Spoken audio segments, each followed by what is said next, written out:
আসসালামু আলাইকুম, সবাইকে শুভ সন্ধ্যা। আজ আমি বাংলাদেশের ছাত্র শিবিরের ৪৮তম প্রতিষ্ঠা বার্ষিকীতে একজন প্রতিবন্ধী নারী হিসেবে আসতে পেরে অনেক বেশি আনন্দিত বোধ করছি। তারা আমাদের কথা ভাবতে শুরু করেছে, কিন্তু আমি বলতে চাই এটা যথেষ্ট নয় আমাদের জন্য। কারণ একজন প্রতিবন্ধী শিক্ষার্থী হিসেবে আমাদের কথা আরো অনেক আগে ভাবা উচিত ছিল। বাংলাদেশ স্বাধীন হয়েছে ১৯৭১ সালে। এত দীর্ঘ সময় পার হয়ে গিয়েছে, কিন্তু এতদিনও আমাদের মতো প্রান্তিক জনগোষ্ঠীর কথা কেউ ভাবেনি। শিক্ষা, স্বাস্থ্য, কর্মসংস্থান সব জায়গাতে আমরা অবহেলিত। আজ যদি আমাদের কথা আরো আগে ভাবা শুরু হতো, তাহলে আমাদের জায়গাটা আরো ভিন্ন হতে পারত। কিন্তু এত বছর পরে এসেও তারা যে আমাদের কথা ভাবতে শুরু করেছে, এই জন্য আমি অনেক বেশি আনন্দিত। আমি আপনাদের স্যালুট জানাই। হুইল চেয়ারে করে, স্কেলেসে ভর করে আপনারা এই পঙ্গু বাংলাদেশকে আর একটা নতুন সুন্দর বাংলাদেশ যেহেতু তৈরি করেছেন, এই সুন্দর বাংলাদেশ আপনাদের শারীরিক সক্ষমতার ঘাটতিকে অতিক্রম করে অবশ্যই এই নতুন বাংলাদেশেও আপনাদেরকে নতুন ভাবে সংযোজন করে গোটা পৃথিবীর মানচিত্রে বাংলাদেশকে আমরা তুলে ধরবো ইনশাআল্লাহ। বাংলাদেশ ইসলামী ছাত্র শিবির ১৯৭৭ সালের ৬ ফেব্রুয়ারি এই ঢাকা বিশ্ববিদ্যালয়ের কেন্দ্রীয় জামে মসজিদ থেকে ৬ জন ভাইয়ের সমন্বয়ে ইসলামী ছাত্র শিবির বাংলাদেশে তাদের কার্যক্রম শুরু করে। বাংলাদেশের শিক্ষাঙ্গনগুলো যখন অস্ত্রের ঝনঝনানিতে প্রকম্পিত ছিল, খাতা এবং কলমের বদৌলতে ক্যাম্পাসগুলোতে যখন অস্ত্র এবং লাশের রাজনীতি চলছিল, তেমনি এক ক্রান্তি লগ্নে বাংলাদেশ ইসলামী ছাত্র শিবির মেধা এবং মননের ভিত্তিতে একটি সমাজ ব্যবস্থা গড়ে তোলার জন্য, শিক্ষাঙ্গনগুলোকে কলুষতা মুক্ত করার জন্য, সৎ, দক্ষ এবং দেশপ্রেমিক নাগরিক তৈরির মহান ভিশনকে সামনে রেখে ইসলামী ছাত্র শিবির তার যাত্রা শুরু করেছিল। আল্লাহ প্রদত্ত, রাসূল করিম সাল্লাল্লাহু আলাইহি সাল্লাম প্রদর্শিত বিধান অনুযায়ী মানুষের সার্বিক জীবনের পুনর্বিন্যাস সাধন করে আল্লাহর সন্তুষ্টি অর্জনের লক্ষ্যকে সামনে রেখে ইসলামী ছাত্র শিবির তার কার্যক্রম পরিচালনা করে যাচ্ছে। হাঁটি হাঁটি পা পা করে ইসলামী ছাত্র শিবির আজ ৪৮তম বছর উদযাপন করতে যাচ্ছে। প্রতি বছরই ইসলামী ছাত্র শিবির বিভিন্ন বর্ণাঢ্য আয়োজনের মধ্য দিয়ে তার প্রতিষ্ঠা বার্ষিকী উদযাপন করে থাকে। ছোট একটি সংগঠন দীর্ঘ এই পথ পরিক্রমায় লক্ষ লক্ষ তারুণ্যের সংগঠনে আজ পরিণত হয়েছে। লক্ষ কোটি যুবা এই সংগঠনের অন্তর্ভুক্ত হয়ে আলোর দিশা খুঁজে পেয়েছে। ইসলামী ছাত্র শিবির সাধারণ শিক্ষার্থী তথা এই ছাত্র সমাজের জন্য নানামুখী গঠনমূলক আয়োজন করে তাদের অন্তরের অন্তঃস্থলে জায়গা করে নিয়েছে। বিশেষ করে ইসলামী ছাত্র শিবির প্রতিটি ক্যাম্পাসে নবীন বরণ আয়োজন, ফ্রি কোচিং সেবা, শিক্ষাবৃত্তি প্রদান, সিঙ্গেল ডিজিট সংবর্ধনা, ভর্তি সহায়তা, মানব সম্পদ উন্নয়নের জন্য বিভিন্ন ধরনের স্কিল ডেভেলপমেন্ট প্রোগ্রাম, বিদেশে উচ্চ শিক্ষার জন্য সহায়তা, চাকরি ক্ষেত্রে সহায়তা, মেধার বিকাশ সাধনের জন্য সায়েন্স ফেস্ট, অলিম্পিয়াড সহ বিভিন্ন সামিট প্রোগ্রামের আয়োজন, একজন ছাত্রের নৈতিকতা বিনির্মাণের জন্য, একজন ছাত্রকে মেধা এবং আদর্শের পাশাপাশি এই দেশ গড়ার জন্য দক্ষ করে ইসলামী ছাত্র শিবির তাকে এই দেশের চাহিদা পূরণের জন্য তৈরি করার নিরলস প্রচেষ্টা অব্যাহত রেখেছে। ইসলামী ছাত্র শিবিরের এই পথযাত্রায় দীর্ঘ জুলুম নির্যাতনের পথ মারিয়া ইসলামী ছাত্র শিবিরকে আজ এই পর্যন্ত আসতে হয়েছে। আপনারা জানেন, বিগত ফ্যাসিবাদী আমলে ইসলামী ছাত্র শিবিরকে তার মৌলিক মানবিক অধিকার থেকে বঞ্চিত করা হয়েছে। আমরা এই বাংলাদেশে জন্মগ্রহণ করেছি, আমরা এই দেশের নাগরিক হওয়া সত্ত্বেও এই দেশের সংবিধানের যে অধিকারগুলো আমাদের জন্য বলবৎ করা হয়েছিল, সেই সকল অধিকারকে অন্যায়ভাবে আমাদের দেয়া হয়নি। আমাদেরকে এই ফ্যাসিবাদী সরকার, আওয়ামী সরকার যেভাবে জুলুম নির্যাতন করেছে, একেবারে রুট লেভেল পর্যন্ত ইসলামী ছাত্র শিবিরের কোনো কার্যক্রম তারা করতে দেয়নি। ইভেন আমাদের একটি ইউনিয়ন পর্যায়ের অফিস পর্যন্ত তারা তালাবদ্ধ করে রেখেছে, খুলতে দেয়নি। আল্লাহ রাব্বুল আলামিন জুলাই গণ অভ্যুত্থানের মধ্য দিয়ে একটি নতুন বাংলাদেশ বিনির্মাণের যে স্বপ্ন আমরা দেখেছি, ছাত্র জনতার জনরোষে পড়ে পতিত ফ্যাসিবাদ বাংলাদেশ থেকে বিতাড়িত হয়েছে। আমরা আল্লাহ রাব্বুল আলামিনের কাছে কায় মনোবাক্যে প্রার্থনা করছি, জুলাই গণ অভ্যুত্থানে যারা জীবন দিয়েছে, যারা শাহাদাতের নজরানা পেশ করেছে, এই বাংলাদেশকে স্বৈরাচার মুক্ত, ফ্যাসিবাদ মুক্ত করে মানুষকে তার অধিকার, বাক স্বাধীনতা, বৈষম্য একটি সমাজ ব্যবস্থা করার সংকল্প যারা রেখেছিল, আমরা সে সকল শহীদদের, আহত এবং বঙ্গুত্ব বরণকারী ভাইদের জন্য গভীর শ্রদ্ধা সমবেদনা জানাচ্ছি। এবং যারা শহীদ হয়েছেন তাদের জন্য মহান রবের কাছে প্রার্থনা করছি আল্লাহ রাব্বুল আলামিন যেন তাদেরকে জান্নাতের মেহমান হিসেবে সম্মানিত করেন, মর্যাদা দান করেন।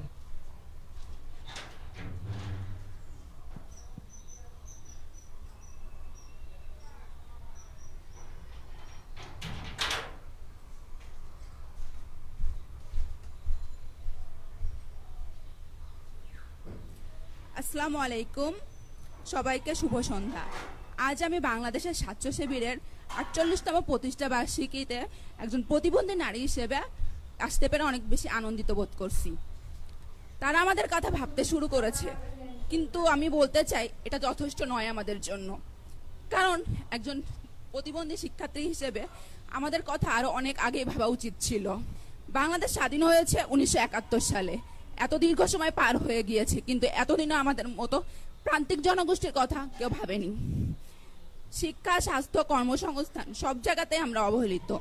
আজ যদি আমাদের কথা আরো আগে ভাবা শুরু হতো তাহলে আমাদের জায়গাটা আরো ভিন্ন হতে পারত। কিন্তু এত বছর পরে এসেও তারা যে আমাদের কথা ভাবতে শুরু করেছে, এই জন্য আমি অনেক বেশি আনন্দিত। শুধু আমাদের কথা ভাবলেই হবে না, আমাদের উন্নয়ন বাস্তবায়ন নিশ্চিত করতে হবে। আমি একজন প্রতিবন্ধী নারী, অনেক ছোট একটি শহর থেকে এসেছি। এখানে আমার জন্য এতটা বেশি সহজ ছিল না, কিন্তু আমার পরিবার আমাকে অনেক বেশি সহযোগিতা করেছে। আমি তাদের জন্য অনেক বেশি খুশি। কিন্তু সমাজে যাদের পরিবার তাদেরকে সহযোগিতা করে না, তাদের অবস্থানটা কোথায় হবে এটা কথাটা কেউ একটু ভেবে দেখে না। আমি একজন প্রতিবন্ধী নারী, তবুও আমি থেমে থাকিনি। আমি প্রতিবন্ধী শিক্ষার্থীর জন্য SR HR বিষয়ক শিক্ষা এবং কাউন্সিলিং নিয়ে কাজ করছি। বর্তমানে একটি প্রজেক্টও রান করছি। আমি সেফসের অ্যাডভোকেসি কাউন্সিলর হিসেবে কাজ করেছি 1 বছর। বাংলাদেশে আমি একমাত্র নারী ছিলাম এবং প্রতিবন্ধী নারী ছিলাম সেখানে। তাই আমি বলতে চাই, চ্যালেঞ্জ থাকবেই, কিন্তু আমরা যদি একসাথে কাজ করি আমাদের পরিবর্তন সম্ভব। তাই আমি বাংলাদেশ স্বাস্থ্য শিবির সংগঠনকে সবাইকে আহ্বান জানাই, শুধু আমাদের কথা ভাবলেই চলবে না, আমাদের জন্য কাজ করতে হবে। শিক্ষা, কর্মসংস্থান, ছাত্র সব জায়গায় আমাদের অন্তর্ভুক্তি করতে হবে। আমাদের উন্নয়ন মানেই দেশের উন্নয়ন। আসুন সবাই মিলে একটি অন্তর্ভুক্তিকালীন শিক্ষা প্রতিষ্ঠান গড়ে তুলি। সবাইকে ধন্যবাদ। আমি এমন একটি বিশ্ববিদ্যালয় থেকে বিলং করি যেখানে আমরা যদি আমাদের বাংলাদেশের অন্য ইউনিভার্সিটির কথা বলি, সেখান থেকে সবচেয়ে বেশি অবহেলিত। আমাদের না আছে সাধারণ শিক্ষার্থীদের আবাসন ব্যবস্থা, না আছে আমাদের মতো প্রতিবন্ধীদের কোনো অ্যাক্সেসিবিলিটি। আমাদের মধ্যে যে কয়েকটা ভবন রয়েছে তাদের মধ্যে একটা ভবনের শুধু র্যাম্প আছে, অন্যান্যগুলোতে নাই। তার মধ্যে যদি কথা বলতে চাই অন্যান্য সুযোগ সুবিধার কথা, সেগুলো থেকে যেখানে ঢাকা বিশ্ববিদ্যালয়, জাহাঙ্গীরনগর বিশ্ববিদ্যালয় অন্যান্য সুবিধা পেয়ে থাকে, সেখান থেকে আমরা তো অনেকভাবে অবহেলিত এবং নগণ্য। সেই পরিপ্রেক্ষিতে দাঁড়িয়ে আমি অনেক দুঃখ ভারাক্রান্ত মন নিয়ে দাঁড়িয়ে আছি আপনাদের সামনে। আমি যদি আমাদের বর্তমান যে একাডেমিক ব্যবস্থার কথা বলি, আমাদেরকে একটি নামমাত্র কোঠা দেওয়া হয়েছে যার মাধ্যমে আমরা ভর্তি হতে পারি। কিন্তু আমরা যদি গিয়ে তাদেরকে না জানাই যে স্যার আমার তো এই সমস্যাটা আছে, আমি তো লিখতে পারি না, তা না, এটা যদি আমরা না জানাই তাহলে দেখা যায় যে আমার পরীক্ষার রেজাল্ট যে কোথায় নেমে যায় সেটা আমি বলতেই পারি না। যেটা আমার সাথে কিছুদিন আগেই হয়েছে, এবং আমি অনেক বড় একটা অ্যাটাক খেয়েছি বলতে গেলে। আমার হাতে সমস্যা, যার কারণে আমি ঠিকমতো লিখতে পারি না, আমার লেখা বোঝা যায়। আমার প্রশ্নটা এখানে দাঁড়ায়, যেখানে আমি কোথা দিয়ে ভর্তি হলাম সেখানে আমার পরীক্ষার খাতাটা অন্যভাবে দেখা হলো না কেন? কেন আমার আবার জানাতে হবে যে আমার সমস্যা আছে? কেন আমার আবেদন করতে হবে যে আমার খাতাটা অন্যরকমভাবে দেখা হোক?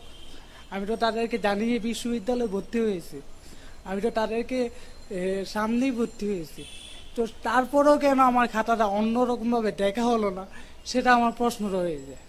তারপরে আমি বলতে চাই যে অন্যান্য আমার ভার্সিটির অন্যান্য সুযোগ সুবিধার কথা, যে আমাদের হল নেই।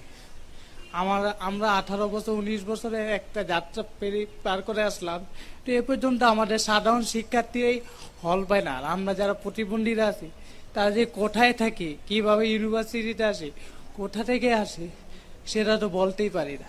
আমি না হয় নারায়ণগঞ্জ থেকে আছে, এরকম অনেক স্টুডেন্ট আছে কুমিল্লা নরসিংদী থেকে আসা যাওয়া করে। তো একজন প্রতিবন্ধী ব্যক্তির সাথে এই যাত্রাটা কতটা অসহায় এবং কতটা কষ্টের, সেটা হয়তো আমার বলে প্রকাশ করতে হবে। এখানে আমাদের জগন্নাথ ইউনিভার্সিটি আসাদুল ভাই আছেন এবং অন্যান্য কেন্দ্রীয় নেতৃবৃন্দ আছে, তাদের কাছে আমি অনুরোধ যে আমার এই কথাগুলা, আমার এই বিশ্ববিদ্যালয়ের কথাগুলো আমি আজকে বলে গেলাম, আমি চাই এটা শুধু এখানেই থাকুক না, এটা সরকার অবধি যাক, গভর্নমেন্ট অবধি যাক, এবং এই সমস্যাগুলো তাড়াতাড়ি সমাধান হোক।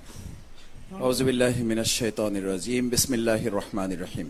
প্রিয় সংগঠন, সততা, দক্ষতা এবং মেধায় উজ্জীবিত অঙ্গীকারাবদ্ধ বাংলাদেশ ইসলামী ছাত্র শিবিরের ৪৮তম প্রতিষ্ঠা বার্ষিকী উপলক্ষে ঢাকা বিশ্ববিদ্যালয়ের বটতলায় আয়োজিত আজকের এই খুবই ব্যতিক্রমধর্মী, ফ্যান্টাস্টিক এবং ক্রিয়েটিভ একটি প্রোগ্রাম, অদম্য মেধাবীদের সংবর্ধনা অনুষ্ঠানের প্রিয় সভাপতি, সম্মানিত অতিথিবৃন্দ, আজকের প্রোগ্রামের সবচেয়ে বড় আকর্ষণ ঢাকা বিশ্ববিদ্যালয়, জাহাঙ্গীরনগর বিশ্ববিদ্যালয়, জগন্নাথ বিশ্ববিদ্যালয়, যারা শারীরিকভাবে কিছুটা সক্ষমতার ঘাটতি থাকলেও মেধার দিক থেকে অদম্য বাসনে এগিয়ে গিয়েছেন, তাদের জন্য সংবর্ধনার সে সমস্ত প্রিয় ভাই এবং বোনেরা, সুধীমণ্ডলী, অভিভাবক, শিক্ষক শিক্ষিকাবৃন্দ, আসসালামু আলাইকুম রহমতুল্লাহি ওয়া বারাকাতুহু।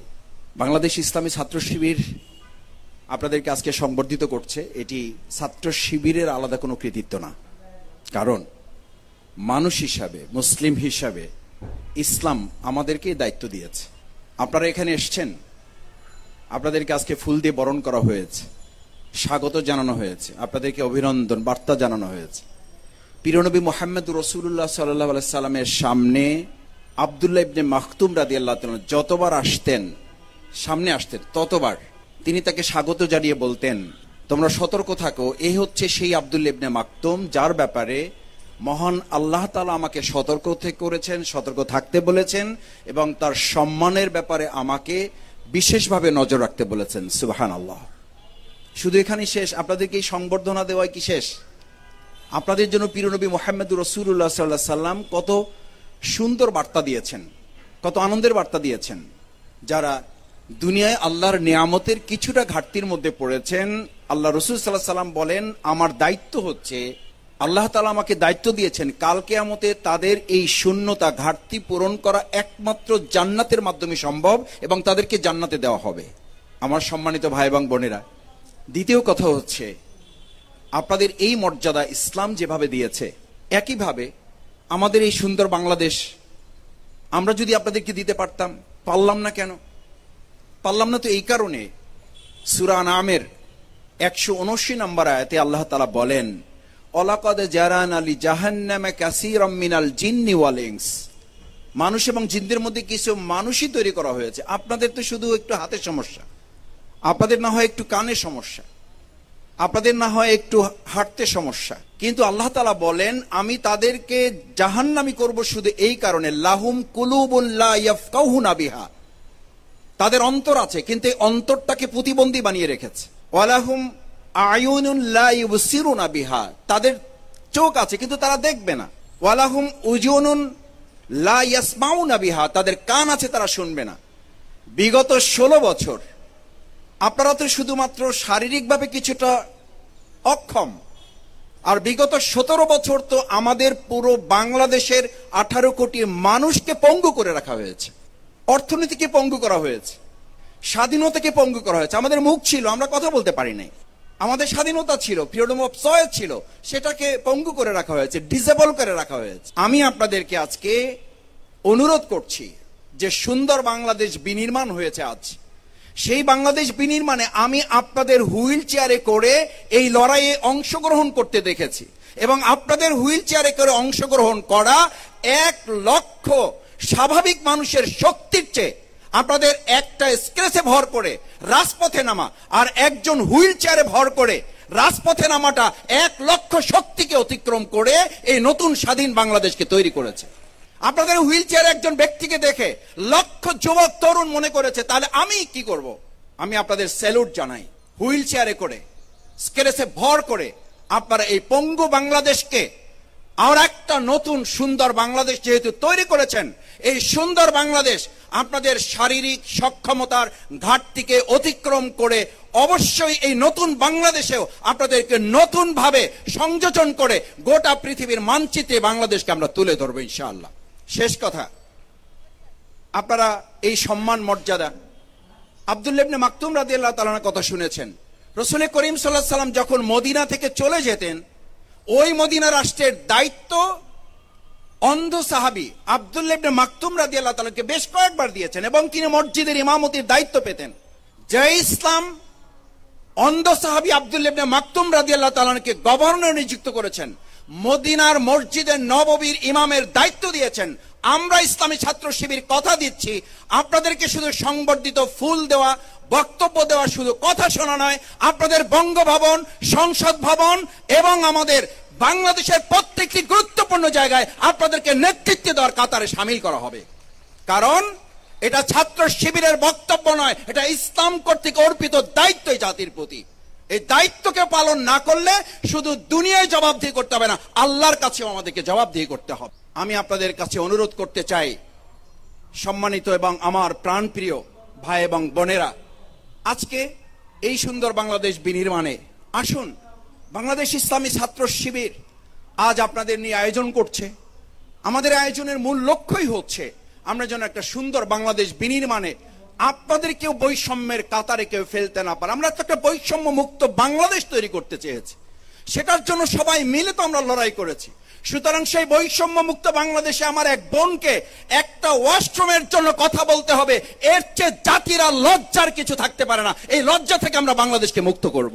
সুতরাং সেই বৈষম্য মুক্ত বাংলাদেশে আমাদের এই কলিজার টুকরা ভাই, সন্তান তুল্য যারা এখানে এসেছেন, আমার বোনেরা যারা এসেছেন, আমি ইসলামী ছাত্র শিবিরের একজন সাবেক কর্মী হিসাবে কথা দিচ্ছি, বাংলাদেশের এই নতুন স্বাধীন যোদ্ধার যারা নতুন দ্বিতীয় স্বাধীন বাংলাদেশে আপনারা একজন স্বাভাবিক মানুষ হিসাবে সে যা যা অধিকার ভোগ করে, আপনারা এখানে যারা এসেছেন আপনাদের জায়গা থেকে আল্লাহ সুবহানাহু ওয়া তাআলা আপনাদেরকে যেমন অতিরিক্ত সম্মান মর্যাদা দিয়েছেন, লিকাইলা তাসাউ আলা মা ফাতাকুম ওয়ালা তাফরাহু বিমা আতাকুম, যেন আপনাকে যা হারিয়ে দেওয়া হয়েছে এটাতে আপনার যেন কোনো আফসোস না আসে, এটা আল্লাহর নির্দেশ। আমি শুধু এই অনুরোধ করে কথা শেষ করতে চাই, আমাদের মধ্যে যেন আফসোস কাজ না করে। আবার আমি এখানে সব কিছু আমার আছে, আমার মধ্যে যেন অহংকার কাজ না করে, কারণ এটা আল্লাহ সুবহানাহু ওয়া তাআলার নির্দেশ, এটা আল্লাহ তাআলার একটা ব্যতিক্রমী ফয়সালা। সুতরাং সেটার উপরে যদি আপনি ধৈর্য ধারণ করতে পারেন এবং দেশ এবং রাষ্ট্রের এই দায়িত্ব পালনে আমরা আমাদেরকে যদি প্রস্তুত করতে পারি, আপনি যতখানি আপনাকে প্রস্তুত করে এই অদম্য মেধাবীর জায়গায় নিয়ে এসেছেন, আমরা তার চেয়ে কয়েক গুণ সম্মান এবং মর্যাদার জায়গায় আপনাকে পৌঁছানো হবে। আজকের ৪৮তম প্রতিষ্ঠাবার্ষিকীর সবচেয়ে বড় অঙ্গীকার, সেই অঙ্গীকারে আপনাদের সবাইকে সাদর আমন্ত্রণ, অভিনন্দন, স্বাগত জানিয়ে আমার কথা শেষ করছি। আল্লাহ হাফেজ। বাংলাদেশ জিন্দাবাদ, বাংলাদেশ ইসলামী ছাত্র শিবির জিন্দাবাদ, অদম্য মেধায় যারা এগিয়ে এসেছেন তাদের জিন্দাবাদ। আসসালামু আলাইকুম ওয়া রাহমাতুল্লাহি ওয়া বারাকাতুহু।